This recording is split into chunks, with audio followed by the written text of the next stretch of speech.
नमस्कार, मैं हूं रंजीत झा और आप देख रहे हैं देश समाचार एक्सप्रेस।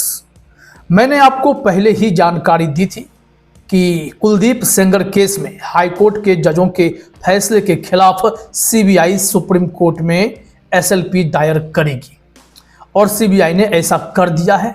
कुलदीप सेंगर केस में सुप्रीम कोर्ट से बड़े एक्शन की उम्मीद में सीबीआई ने हरकतें भी तेज कर दी हैं और पीड़िता के वकील महमूद प्राचा को सीबीआई के दफ्तर में भी बुलाया है। यह तस्वीर जो वकील साहब की देख रहे हैं वो सीबीआई दफ्तर पहुंचे हैं। उन्होंने अपनी याचिका में जो 4 दमदार दलीलें दी हैं और हाईकोर्ट के फैसले को गलत बताया है, वो दलीलें हम आपको बताएं। उससे पहले यह जानना होगा कि सोशल मीडिया में और कई जगह जो पीड़िता के वकील हैं या फिर उन्नाव रेप पीड़िता हैं, उन्होंने यह खुले तौर पर कहा है कि जज साहब बिक गए हैं। जो प्रोसिक्यूशन है वो भी पैसा खाकर बैठ गया है। सीबीआई का आईओ मिल चुका है, वो भी जज साहब के तरीके पैसे खाए हैं, खूब पैसा खाया है। जो उनके वकील महमूद प्राचा है वो भी कई मंचों से यह कहते नजर आए कि अगर पीड़िता को इंसाफ चाहिए तो उन्हें अपनी तैयारी और तेज करनी होगी, क्योंकि केंद्र सरकार, सीबीआई और पूरा तंत्र लगा हुआ है कुलदीप सेंगर को बचाने में। मिलावट केंद्र सरकार हमारे खिलाफ पूरी ताकत से लगी हुई है। उसके सबसे बड़े से बड़े वकील आके सुप्रीम कोर्ट में ये एप्लीकेशन लगा के उत्तर प्रदेश सरकार का सहयोग करते हैं के लिए। तो केंद्र सरकार हमारे खिलाफ, उत्तर प्रदेश सरकार हमारे खिलाफ पूरी शक्ति से, सीबीआई हमारे खिलाफ पूरी शक्ति से। लेकिन मैं आपके सामने 2 पॉइंट्स और रखना चाहता हूं। क्या वाकई प्रोसिक्यूशन ने ही इस केस को खराब किया, जिसके बाद जजों को रास्ता मिल गया कि वो फैसला इस तरीके का कर दें? यहां आप समझ जाएंगे। इसके लिए संजय घोष के एक ट्वीट पर गौर करते हैं। जरा देखिए आप अपने स्क्रीन पर। ये वकील हैं, मशहूर वकील हैं। इन्होंने लिखा है कि दिल्ली हाई कोर्ट के उन 2 जजों के खिलाफ ऑनलाइन हो रही आक्रोशपूर्ण प्रतिक्रियाएं वाकई चौंकाने वाली हैं। सिस्टम के अंदर के लोगों के लिए वे दोनों सबसे ईमानदार और सच्चे जजों में से हैं। मतलब जुडिशरी उन्हें बहुत पाक साफ और क्लीन जज समझती है।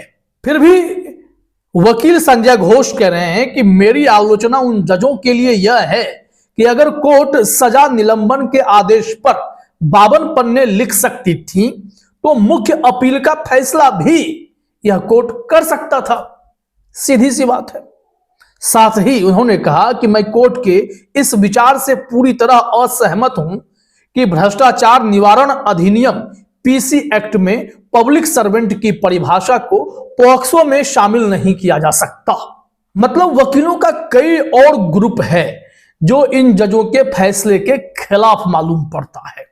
यहां संजय घोष के ट्वीट पर दीपिका नारायण भारद्वाज ने भी प्रतिक्रिया दी है और उन्होंने ऑर्डर का एक पन्ना लगाया है। इस ऑर्डर में ही उन्होंने प्रोसिक्यूशन की खामियों को पकड़ा है और बताया है कि जज साहब ने इसी कारण से यह फैसला दिया है। दीपिका कह रही हैं कि कुलदीप सिंह सेंगर की अपील को लंबा करने में खुद प्रोसिक्यूशन का हाथ है, अभियोजन पक्ष का हाथ है, क्योंकि उन्होंने अतिरिक्त सबूत पेश करने की अर्जी दी थी। इस वजह से अपील का फैसला देरी से हो रहा है और जजों ने सजा को सस्पेंड करने का फैसला किया है। वे जजों का बचाव कर रही हैं कि देरी के लिए जज जिम्मेदार नहीं है। जज साहब ने अपने ऑर्डर में इसको क्लैरिफाई करने की कोशिश की है। अगर देखा जाए दिल्ली हाईकोर्ट के जजमेंट का हिस्सा मुख्य रूप से पैराग्राफ 43 में कोर्ट ने अपना तर्क दिया है कि सेंगर की सजा को अपील लंबित रहते हुए सस्पेंड किया जा रहा है। प्रोसिक्यूशन ने जनवरी 2025 में अतिरिक्त सबूत, एडिशनल एविडेंस पेश करने की अर्जी दी थी। जनवरी 2025 में अगर अतिरिक्त सबूत लिए जाते हैं तो केस ट्रायल कोर्ट में वापस भेजना पड़ेगा, जहां दोबारा गवाहों की जांच होगी। इससे अपील का फैसला और देरी होगा, जो आरोपी के आर्टिकल 21 तेज ट्रायल का अधिकार का उल्लंघन होगा। अब देखिए कुलदीप सेंगर की कितनी चिंता जज साहब को है। यही चिंता उमर खालिद, शर्जील इमाम जैसे लोगों के प्रति नहीं है, लेकिन यहां कुलदीप के लिए है। इसी में जज साहब ने अपने ऑर्डर में लिखा है कि सुप्रीम कोर्ट के पुराने फैसलों जैसे हुसैन आरा खातून वर्सेज स्टेट ऑफ बिहार 1980 का हवाला देते हुए कहा गया कि लंबी जेल के बाद अपील में देरी होने पर सजा सस्पेंड की जा सकती है। कोर्ट कहता है कि प्रोसिक्यूशन की इस अर्जी से देरी बढ़ेगी, इसलिए सजा सस्पेंड करना जरूरी है। तो प्रोसिक्यूशन ने खेल किया। अब वही सीबीआई फिर से सुप्रीम कोर्ट गई है कुलदीप सेंगर के खिलाफ। वहां क्या दलीलें दी गई हैं, 4 पॉइंट में आप समझिएगा। पहला पॉइंट, सीबीआई ने कहा कि हाईकोर्ट का फैसला पॉक्सो एक्ट की सुरक्षात्मक संरचना को कमजोर करता है। उनका तर्क है कि यह फैसला कानूनी रूप से टिकाऊ नहीं है, क्योंकि अपराध की गंभीरता को देखते हुए और उम्र कैद की सजा सस्पेंड करने के स्थापित सिद्धांतों के खिलाफ है। सीबीआई ने जोर दिया कि ऐसे मामलों में सजा निलंबन असाधारण होना चाहिए, ना कि सामान्य। दूसरा बड़ा पॉइंट पर गौर कीजिएगा। पॉक्सो एक्ट की धारा 5C के तहत पब्लिक सर्वेंट की परिभाषा पर भी सीबीआई ने वहां जोर देने की कोशिश की है। हाईकोर्ट ने कहा था कि एक एमएलए विधायक इस परिभाषा में नहीं आता, लेकिन सीबीआई ने इस पर कड़ी आपत्ति जताई। उन्होंने कहा कि ऐसी संकीर्ण और तकनीकी व्याख्या एक्ट के उद्देश्य को ही हरा देती हैं। पॉक्सो एक्ट का मकसद बच्चों को यौन अपराधों से बढ़ी हुई सुरक्षा देना है और सत्ता के दुरुपयोग को अपराध की गंभीरता बढ़ाने वाला उन्होंने फैक्टर माना है।